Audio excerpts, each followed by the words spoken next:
В Тбилиси министр транспорта Таджикистана Азим Ибрагим и министр экономики Грузии Натия Турнава подписали соглашение о международном автомобильном сообщении с целью активизации торгово-экономического сотрудничества.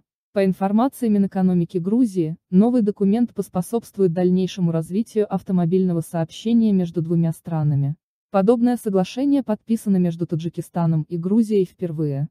Теперь государства будут налаживать грузовые двусторонние, транзитные перевозки, в том числе транспортное сообщение в третьи страны или из третьих стран на основе квотных разрешений.